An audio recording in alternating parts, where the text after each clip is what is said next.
Welcome to government job career channel. இப்போ எதை பற்றி பார்க்க போகிறோன்னா, மத்திய அரசு பார்த்தீங்கன்னா ஒரு சூப்பரான இன்ஃபர்மேஷன் வெளியிட்டிருக்காங்க. நீங்கள் 10th 12th பாஸ் பண்ணியிருந்தாலே போதும், இந்தியன் ஏர்ஃபோர்ஸுக்குள்ளே நீங்கள் அப்ளை பண்ணிக்கலாம். உங்களுக்கு பர்மனண்ட்டான எழுத்தாளர் வேலை அறிவிச்சிருக்கோம் அப்படின்றதையும் மென்ஷன் பண்ணியிருக்காங்க. அண்ட் இந்த ஜாபுக்கான எஜுகேஷன் அண்ட் குவாலிஃபிகேஷனை பொறுத்த வரைக்கும் முன்னாடியே சொன்ன மாதிரி தான் 10th +2 நீங்கள் பாஸ் பண்ணியிருந்தாலே இந்த ஜாபுக்கு விண்ணப்பிச்சிக்கலாம். அண்ட் இந்த ஜாபுக்கான சேலரி பொறுத்த வரைக்கும் பார்த்தீங்கன்னா உங்களுக்கான ஸ்டார்டிங் சேலரி 42,200 வரைக்கும் உங்களுக்கான ஸ்டார்டிங் சேலரி இருக்கும். இதில் எந்த விதமான முன் அனுபவம் எதுவுமே கிடையாது. நீங்கள் ஃப்ரெஷராக இருந்தாவே போதும், நீங்கள் அப்ளை பண்ணிக்கலாம் அப்படின்றதையும் மென்ஷன் பண்ணியிருக்காங்க. அண்ட் இந்த ஜாபுக்கு அப்ளை பண்ணுறதுக்கான லாஸ்ட் டேட்டை பொறுத்த வரைக்கும் பார்த்தீங்கன்னா 5/6/2025 அன்றைக்கு வரைக்கும் நீங்கள் ஆஃப்லைன் மூலிமா நீங்கள் அப்ளை பண்ணிக்கலாம் அப்படின்றதையும் மென்ஷன் பண்ணியிருக்காங்க. ஸோ இதுக்கு யாரெல்லாம் அப்ளை பண்ணலாம், அண்ட் எப்படி அப்ளை பண்ணுறது, அண்டு இந்த ஸ்பீட் போஸ்ட் மூலியமாக அப்ளை பண்ணணுமா அல்லது ஆர்டினரி போஸ்ட் மூலிமா அப்ளை பண்ணணுமா அப்படின்றத ப்ரீஃபாக எக்ஸ்பிளைன் பண்ண போகிறேன். ஸோ காய்ஸ், இப்போ தான் நம்ம சேனலுக்கு ஃபஸ்ட் டைமும் உள்ள வந்திருக்கீங்கன்னா நம்ம சேனல் சப்ஸ்கிரைப் பண்ணி வச்சுக்கோங்க. அப்போ தான் நாங்கள் போடக்கூடிய கவர்மெண்ட் ஜாபோட நோட்டிஃபிகேஷன் பார்த்தீங்கன்னா உடனுக்குடனே சேரும். அதோட இப்போ பார்த்துருக்கக்கூடிய ஜாபோட ஸோ காய்ஸ், நீங்கள் அந்த லிங்க் நீங்கள் கிளிக் பண்ண உடனே டேரெக்டாக இந்த பேஜுக்கு வந்துடுவீங்க. இது எப்போ வெளியிட்டிருக்காங்க அப்படின்னு பார்த்தீங்கன்னா இந்த மாதம் 23ஆம், அதாவது மே மாதம் பார்த்தீங்கன்னா 23ஆம் எம்ப்ளாய்மெண்ட் நியூஸில் பார்த்தீங்கன்னா உங்களுக்கு இந்த நோட்டிஃபிகேஷன் அனௌன்ஸ்மெண்ட் பண்ணியிருக்காங்க.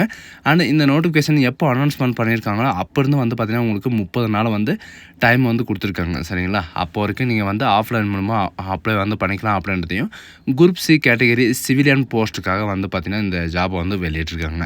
அண்ட் இதில் என்னென்ன போஸ்டர்ஸ் கொடுத்துருக்காங்க அப்படின்னு பார்த்தீங்கன்னா லோவர் டிவிஷன் கிளர்க்காக பார்த்தீங்கன்னா 10 போஸ்ட் காலியாக இருக்குது.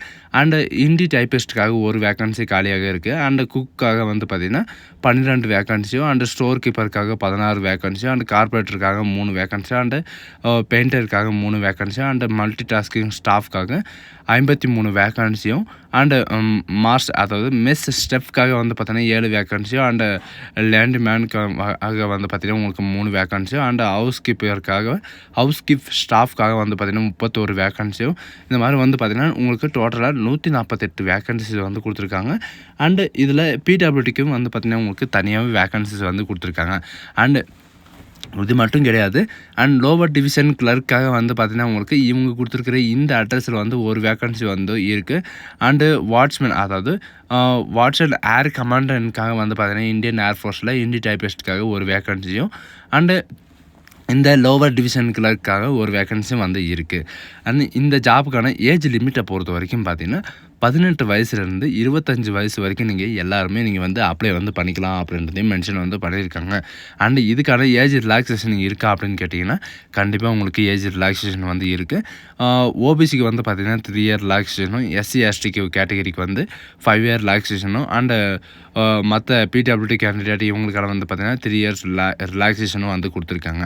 அண்டு எஜுகேஷன் அண்ட் குவாலிஃபிகேஷனை பொறுத்த வரைக்கும் பார்த்தீங்கன்னா ஒவ்வொரு டிபார்ட்மெண்ட்டுக்கும் ஒவ்வொரு எஜுகேஷன் அண்ட் குவாலிஃபிகேஷன் இருக்கும். அண்ட் லோவர் டிவிஷன் கிளர்க்கை பொறுத்த வரைக்கும் பார்த்தீங்கன்னா நீங்கள் 12th படிச்சிருக்கணும், வித் உங்களுக்கு டைப்பிங் ஸ்பீடு தெரிஞ்சிருக்கணும் அப்படின்றதையும் மென்ஷன் பண்ணியிருக்காங்க. ஏன்னா டைப்பிங் கண்டிப்பாக உங்களுக்கு தெரிஞ்சிருக்கணும். ஹிந்தி அல்லது இங்கிலீஷ் உங்களுக்கு கண்டிப்பாக தெரிஞ்சிருக்கணும். அண்ட் ஹிந்தி டைப்பிஸ்ட்டுக்கு அதே மாதிரி தான், நீங்கள் 12th பாஸ் பண்ணியிருந்தாலே போதுமானது. அண்ட் டைப்பிங் ரைட்டிங் உங்களுக்கு தெரிஞ்சிருக்கணும் அப்படின்றதையும் மென்ஷன் பண்ணியிருக்காங்க. அண்ட் ஸ்டோர் கீப்பரை பொறுத்த வரைக்கும் பார்த்தீங்கன்னா நீங்கள் 12th பாஸ் பண்ணியிருக்கணும். அது கூட பார்த்தீங்கன்னா நீங்கள் ஸ்டோர் கீப்பர் ஹேண்டிலிங் பண்ண தெரிஞ்சிருக்கணும். எக்ஸ்பீரியன்ஸ் எல்லாம் எதுவும் கேட்கல, அந்த keeping accounting and store keeping உங்களுக்கு தெரிஞ்சிருக்கணும் அப்படின்றத மென்ஷன் பண்ணியிருக்காங்க. அண்ட் சிவிலியனுக்காக பார்த்தீங்கன்னா உங்களுக்கு சிவிலியன் மெக்கானிக்கலை பொறுத்த வரைக்கும் நீங்கள் மெட்ரிகுலேஷன் நீங்கள் படிச்சிருந்தாலும் போதும். மெட்ரிகுலேஷன் படிச்சுட்டு நீங்கள் மெக்கானிக்கலை பற்றி நீங்கள் படிச்சிருந்தாலும் நீங்கள் அப்ளை பண்ணிக்கலாம். அதாவது டிப்ளமோலையோ அல்லது ஐடிஐலோ நீங்கள் மெக்கானிக்கல் படிச்சிருந்தாலும் நீங்கள் அப்ளை பண்ணிக்கலாம். அண்டு குக்கை பொறுத்த வரைக்கும் அதே மாதிரி தான். சரிங்களா? நீங்கள் மெட்ரிகுலேஷன் முடிச்சுட்டு நீங்கள் கேட்ரிங் கோர்ஸ் சர்டிஃபிகேட் நீங்கள் வச்சுருந்தாலும் ஓகே. அப்படி இல்லைனா டிப்ளமோ நீங்கள் கேட்ரிங் கோர்ஸில் நீங்கள் 1 இயர் நீங்கள் படிச்சுட்டு செகண்ட் இயர் படிச்சிருந்தாலும் நீங்கள் அப்ளை பண்ணிக்கலாம் அப்படின்றதையும் மென்ஷன் பண்ணியிருக்கேங்க. அண்ட் பெயிண்டருக்கும் அதே மாதிரி தான். சரிங்களா? நீங்கள் எந்த ட்ரேடு அப்ளை பண்ணுறீங்களோ அந்த ட்ரேடு பார்த்தீங்கன்னா உங்களுக்கு ஹேண்டிலிங் பண்ண தெரிஞ்சிருக்கணும். அதாவது அந்த ட்ரேடை பற்றி உங்களுக்கு கொஞ்சமாக தெரிஞ்சிருக்கணும். அப்போ தான் நீங்கள் அப்ளை பண்ண முடியும். சிலருக்கு பார்த்தீங்கன்னா எக்ஸ்பீரியன்ஸ் கேட்டிருக்காங்க. சிலருக்கு 1 இயர் டிப்ளமோ ஐடிஐ இந்த மாதிரி கேட்டிருக்காங்க. சிலருக்கு சில பொசிஷனை பொறுத்த வரைக்கும் பார்த்தீங்கன்னா உங்களுக்கு ஐடிஐலாம் எதுவும் தேவையில்லை. உங்களுக்கு இந்த ட்ரேடு ஒர்க்கு மட்டும் லைட்டாக தெரிஞ்சிருந்தாவே போதும், நீங்கள் அப்ளை பண்ணிக்கலாம் அப்படின்றது மென்ஷன் பண்ணியிருக்காங்க. எக்ஸாம்பிள் வந்து பார்த்தீங்கன்னா, மெஸ் ஸ்டாஃப்க்கு வந்து எடுத்துக்கிட்டிங்கன்னா, இதில நீங்க மெட்ரிகுலேஷன் நீங்க படிச்சிருந்தாலே போதும். 1 இயர் எக்ஸ்பீரியன்ஸ் வந்து வேணும். சரிங்களா? இதில வந்து பார்த்தீங்கன்னா, மெஸ் ஸ்டாஃப்க்காக 1 இயர் வந்து எக்ஸ்பீரியன்ஸ் வேணும். அண்ட் மல்டி டாஸ்கிங் ஸ்டாஃப்க்காக வந்து பார்த்தீங்கன்னா, நீங்க எஜுகேஷன் அண்ட் குவாலிஃபிகேஷன பொறுத்தவரைக்கும் நீங்க மெட்ரிகுலேஷன் நீங்க படிச்சிருந்தாலே போதும். 1 இயர் எக்ஸ்பீரியன்ஸ் வந்து உங்களுக்கு வாட்ச்மேனுக்கான எக்ஸ்பீரியன்ஸ் வந்து வேணும் அப்படின்ற மாரி சொல்லியிருக்காங்க. அப்படி இல்லன்னா, லேசரோ அல்லது ஜெனரேட்டர் ஆப்பரேட்டரோ இந்த மாரி வந்து பார்த்தீங்கன்னா, உங்களுக்கு வந்து எக்ஸ்பீரியன்ஸ் வந்து வேணும். 1 இயராவது உங்களுக்கு வந்து எக்ஸ்பீரியன்ஸ் வேணும். அண்ட் மத்த கேட்டகரிக்கு எல்லாருக்கும் வந்து பார்த்தீங்கன்னா, உங்களுக்கு எக்ஸ் சர்வீஸ் மேன் இருந்தாலும் நீங்க வந்து அப்ளை வந்து பண்ணிக்கலாம். எக்ஸ் சர்வீஸ் மேன் எப்படின்னு கேட்டிங்கன்னா, Indian air force and Indian army, navy இந்த மாரி எக்ஸ்பீரியன்ஸ் டிஸ்சார்ஜ் ஆனவங்க அந்த மாரிலாம் இருக்காங்க இல்லைங்களா? அவங்க வந்து பார்த்தீங்கன்னா, நீங்க வந்து அப்ளை வந்து பண்ணிக்கலாம். மினிமம் வந்து பார்த்தீங்கன்னா, 30 வயசுக்கு உள்ள வந்து இருக்கணும் அப்படின்ற மாரி சொல்லியிருக்காங்க. சரிங்களா? அவங்க குடுக்குற வயசுக்குள்ள இருக்கணும்.